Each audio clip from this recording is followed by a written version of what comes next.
Real estate pros are community, neighborhood, and market experts, and data centers are fast moving, complex infrastructure that communities across the country are still figuring out how to deal with it.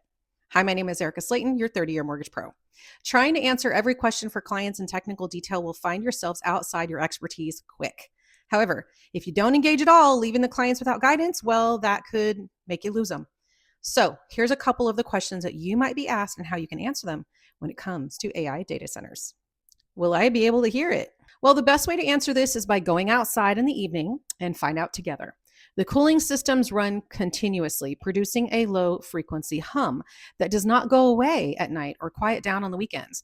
It runs 24/7. So take them outside when traffic is lower and when the cooling demands run higher and let them evaluate it for themselves. Is this bothering them? To some it might, and to some it might not. How will a data center affect my value? There was a 2023 study by George Mason University called Data Centers in 2023. Home sales in Northern Virginia reviewed this very topic as they are in the largest data center concentration in the whole US. They found that if the farther a home was away from the data center, the lower the price was overall. There was a negative relationship for single family, detached homes, townhomes, and condos the further away you were. Data centers tend to be built in areas with strong infrastructure, good roads, reliable utilities, and proximity to jobs and the airport. Those same features also make surrounding neighborhoods more attractive to home buyers. While some residents worry about the downside of the data centers, at least when it comes to housing values, proximity appears to be a positive. Was this something that should have been disclosed to me?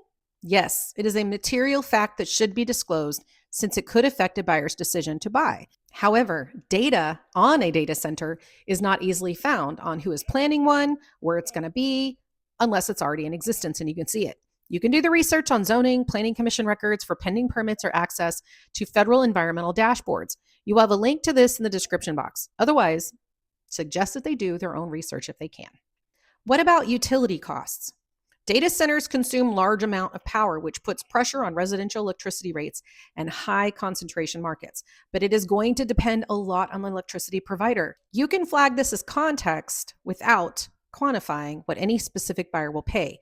These facilities, though, are near fiber optic networks, which gives gigabyte plus broadband internet for people in tech or remote jobs. This is a huge plus. What about environmental concerns?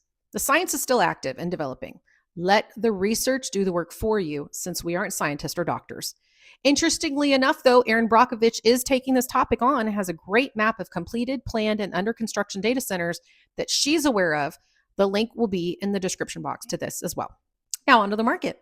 Here's what current interest rates are doing. Remember that this is an average. This is not exact for specific individual clients. It is just across the US.